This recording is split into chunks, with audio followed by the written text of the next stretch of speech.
श्री गणेशाय नमः। श्री गुरुदेवाय नमः। ओम नमः शिवाय। आज की शिव पुराण कथा में आप सभी भक्तों का स्वागत है। आज की कथा में विद्येश्वर संहिता 17वां अध्याय प्रणव का महात्म्य व शिवलोक के वैभव का वर्णन। ऋषि बोले, महामुने, आप हमें प्रणव मंत्र का महात्म्य तथा शिव की भक्ति पूजा का विधान सुनाइए। प्रणव का महात्म्य। सूत जी ने कहा, महर्षियों, आप लोग तपस्या के धनी हैं तथा आपने मनुष्यों की भलाई के लिए बहुत ही सुंदर प्रश्न किया है। मैं आपको इसका उत्तर सरल भाषा में दे रहा हूँ। प्रकृति से उत्पन्न संसार रूपी महासागर का नाम है प्रणव। इससे पार करने के लिए नौका स्वरूप है, इसलिए ओंकार को प्रणव की संज्ञा दी गई है। प्रपंच नहीं है वह तुम्हारे लिए, इसलिए ओम को प्रणव नाम से जाना जाता है। अर्थात प्रणव वह शक्ति है जिसमें जीव के लिए किसी भी प्रकार का प्रपंच अथवा धोखा नहीं है। यह प्रणव मंत्र सभी भक्तों को मोक्ष देता है। मंत्र का जाप तथा इसकी पूजा करने वाले उपासकों को यह नूतन ज्ञान देता है। माया रहित महेश्वर को भी नव अर्थात नूतन कहते हैं। वे परमात्मा के शुद्ध स्वरूप हैं। प्रणव साधक को नया अर्थात शिव स्वरूप देता है, इसलिए विद्वान इसे प्रणव नाम से जानते हैं, क्योंकि यह नव दिव्य परमात्मा ज्ञान प्रकट करता है, इसलिए यह प्रणव है। प्रणव के दो भेद हैं, स्थूल और सूक्ष्म।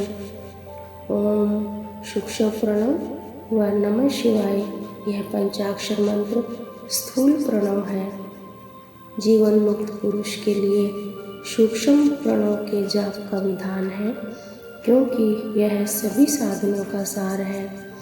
देह का विलय होने तक सूक्ष्म प्रणव मंत्र का जाप अर्थभूत परमात्म तत्व का अनुसंधान करता है। शरीर नष्ट होने पर ब्रह्म स्वरूप शिव को प्राप्त करता है। इस मंत्र का 36 करोड़ बार जाप करने से मनुष्य योगी हो जाता है। यह आकार, उकार, मकार, बिंदु और नाद सहित अर्थात अ, ओ, म 3 दीर्घ अक्षरों और मात्राओं सहित प्रणव होता है, जो योगियों के हृदय में निवास करता है। यही सब पापों का नाश करने वाला है। अ शिव है, उ शक्ति और मकार इनकी एकता है। पृथ्वी, जल, तेज, वायु और आकाश 5 भूत तथा शब्द, स्पर्श आदि 5 विषय, कुल मिलाकर 10 वस्तुएं मनुष्यों की कामना के विषय हैं। इनकी आशा मन में लेकर जो कर्मों का अनुष्ठान करते हैं वे प्रवृत्ति मार्गी कहलाते हैं, तथा जो निष्काम भाव से शास्त्रों के अनुसार कर्मों का अनुष्ठान करते हैं वे निवृत्ति मार्गी कहलाते हैं। वेद के आरंभ में तथा दोनों समय की संध्या वंदना के समय सबसे पहले उकार का प्रयोग करना चाहिए। प्रणव के 9 करोड़ जाप से पुरुष शुद्ध हो जाता है, फिर 9 करोड़ जाप से पृथ्वी की, फिर इतने ही जाप से तेज की, फिर 9 करोड़ जाप से वायु की और फिर 9 करोड़ जाप से गंध की सिद्धि होती है। ब्राह्मण सहस्त्र ओंकार मंत्रों का रोजाना जाप करने से प्रबुद्ध व शुद्ध योगी हो जाता है।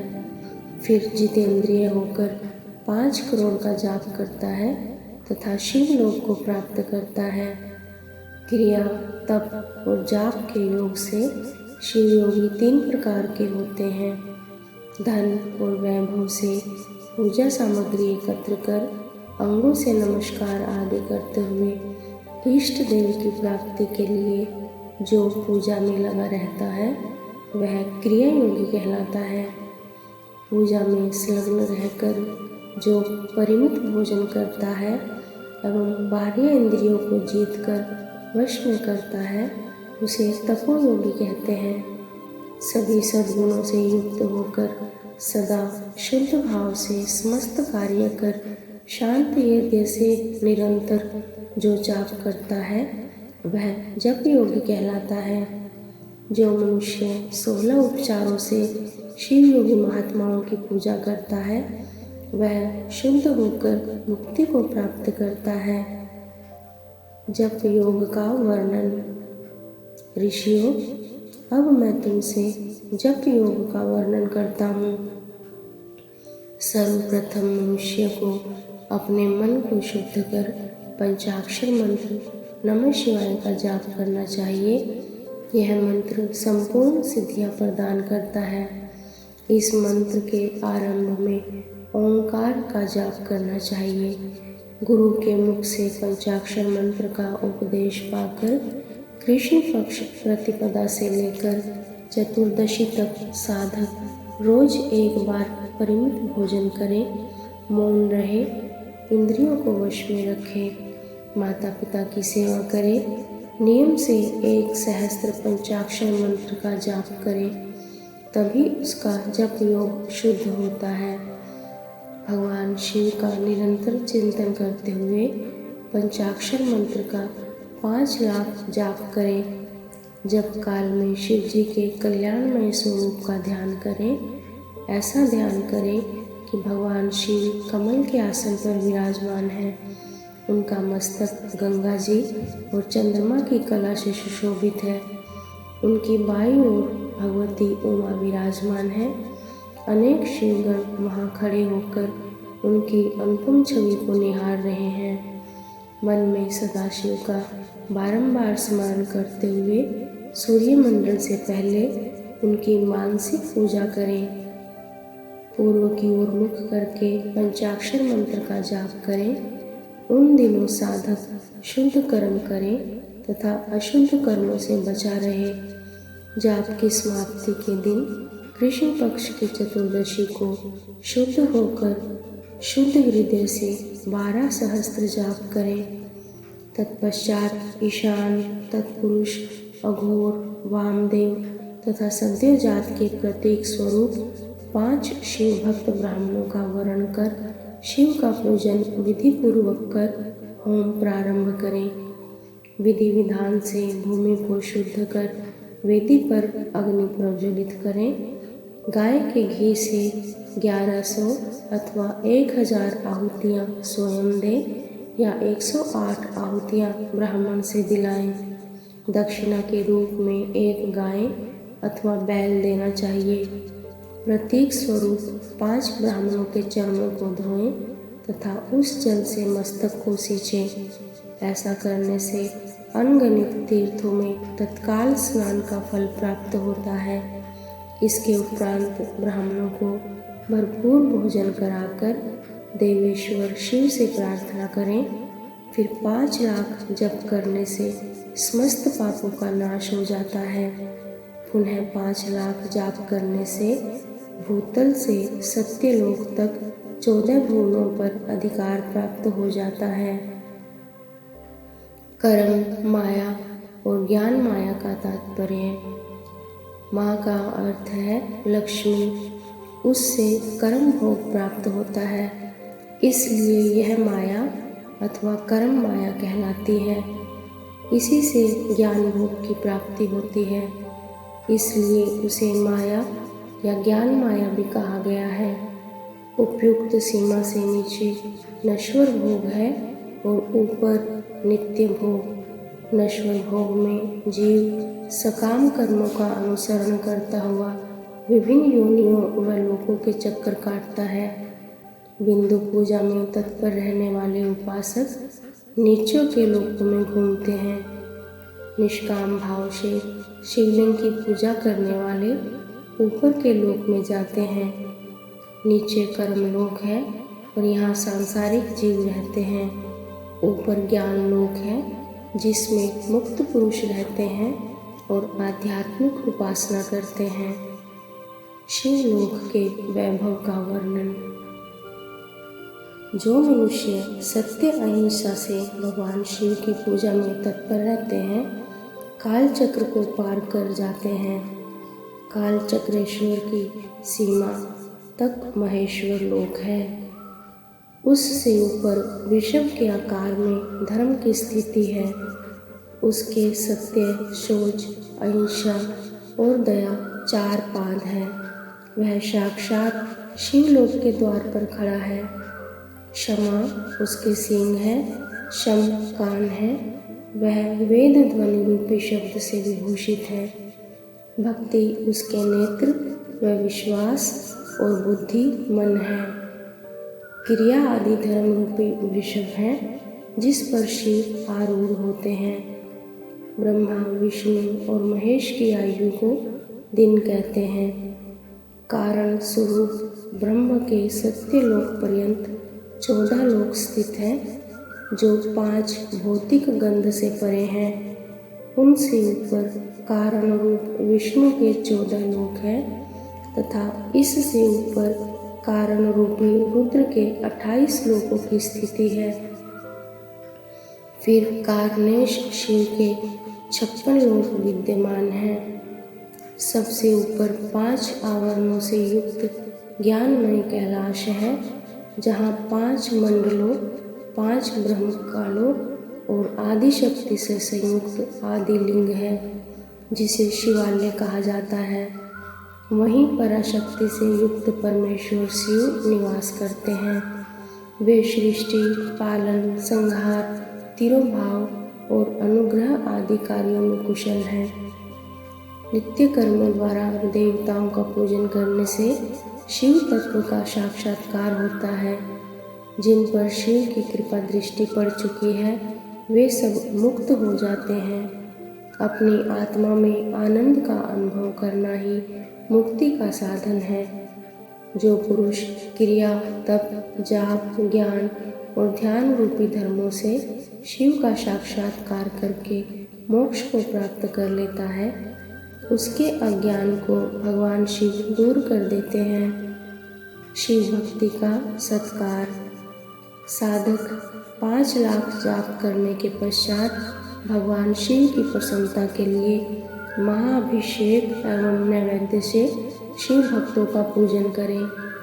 भक्त की पूजा से भगवान शिव बहुत प्रसन्न होते हैं। शिव भक्त का शरीर शिव रूपी है। जो शिव के भक्त हैं और वेद की सारी क्रियाओं को जानते हैं, वे जितना अधिक शिव मंत्र का जाप करते हैं उतना ही शिव का सामीप्य बढ़ता है। शिव भक्त स्त्री का रूप पार्वती देवी का है तथा मंत्रों का जाप करने से देवी का सानिध्य प्राप्त हो जाता है।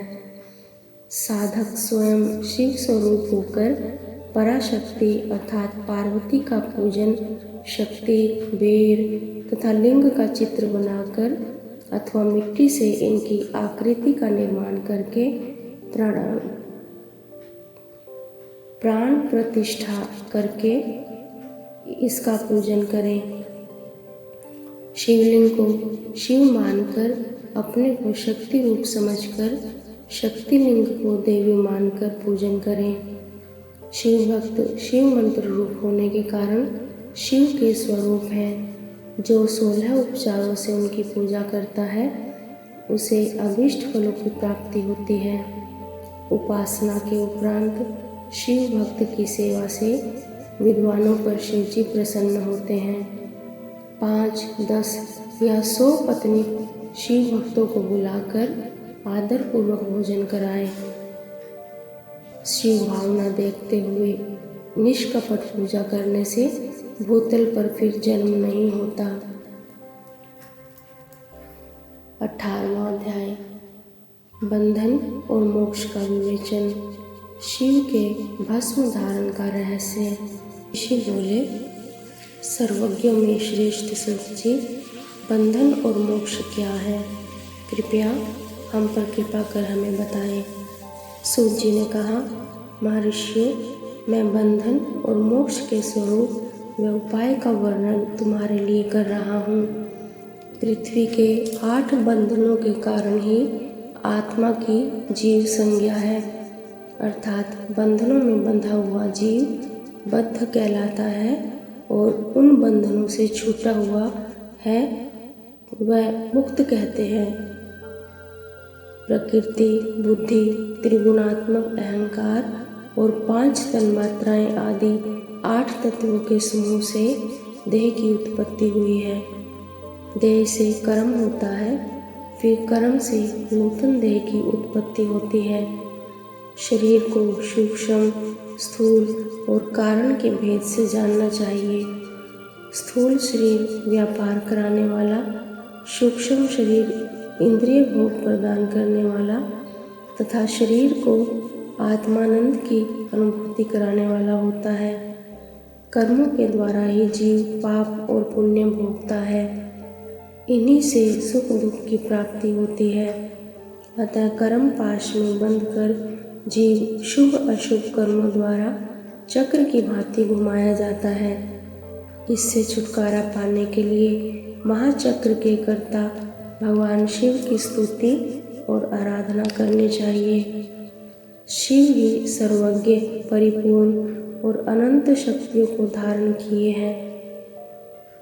जो मन, वचन और शरीर और धन से बेरलिंग या भक्तजनों में शिव भावना करके उनकी पूजा करते हैं, उन पर शिव जी की कृपा अवश्य होती है।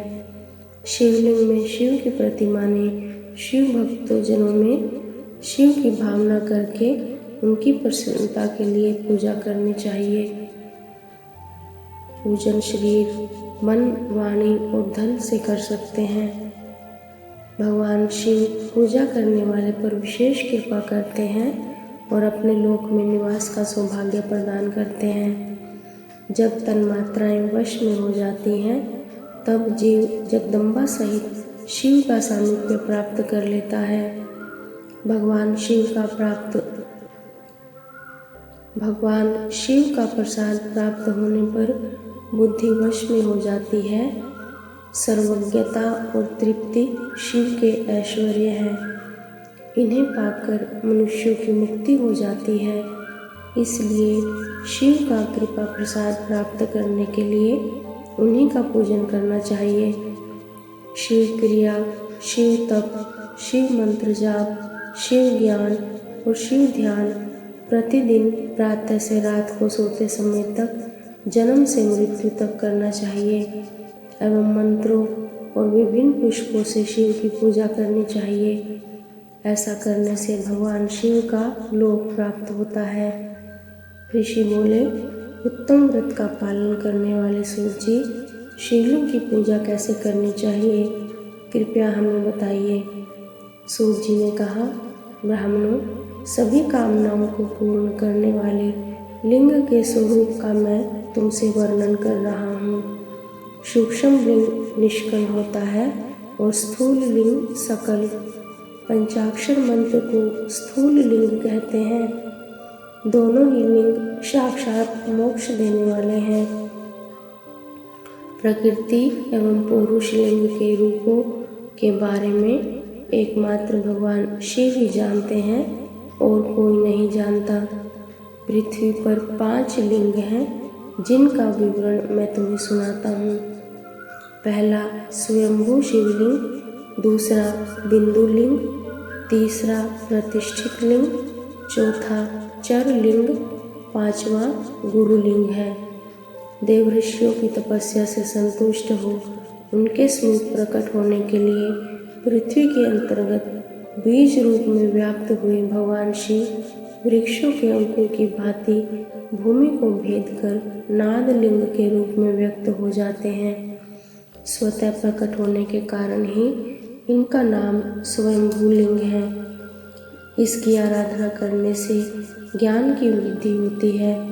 सोने, चांदी, भूमि, वेदी पर हाथ से प्रणव मंत्र लिखकर भगवान शिव की प्रतिष्ठा और आवाहन करें तथा 16 उपचारों से उनकी पूजा करें।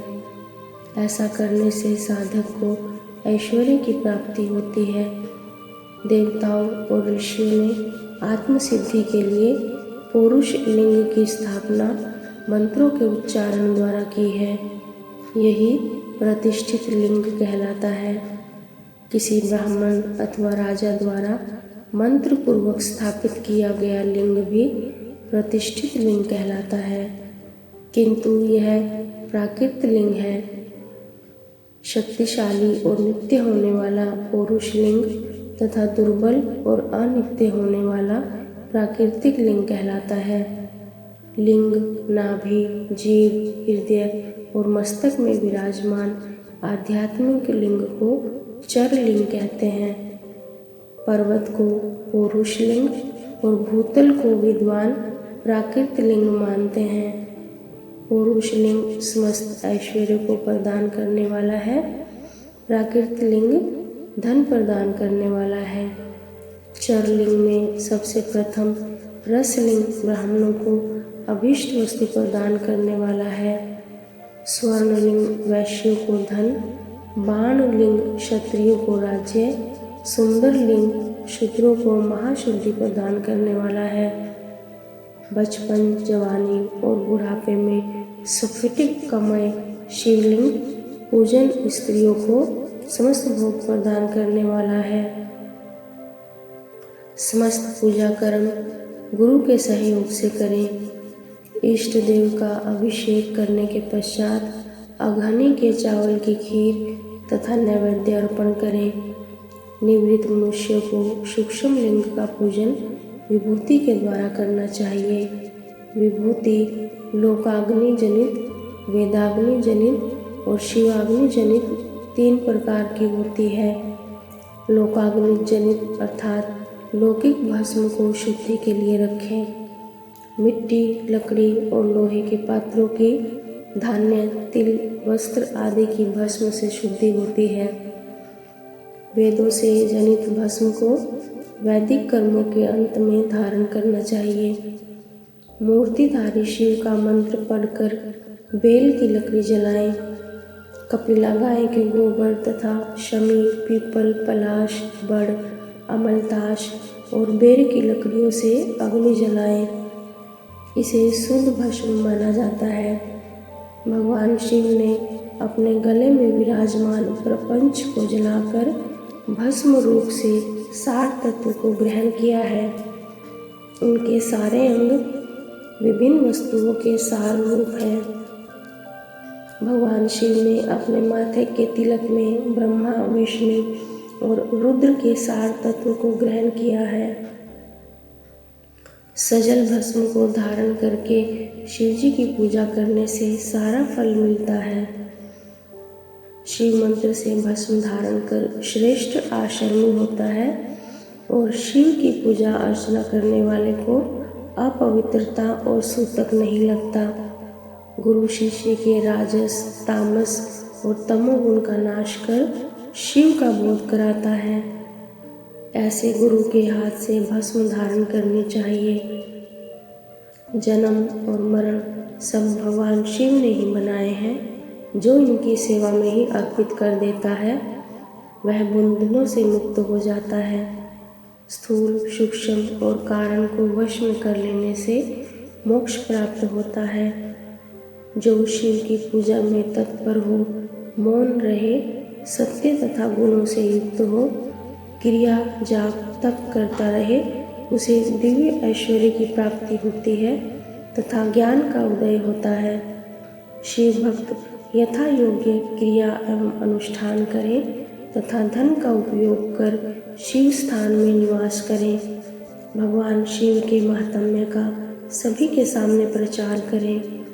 शिव मंत्र के रहस्य को उनके अलावा कोई नहीं जानता, इसलिए शिवलिंग का नित्य पूजन करें। ओम नमः शिवाय। आज की कथा में इतना ही। शेष कथा अगले भाग में। श्री शिवार्पणमस्तु।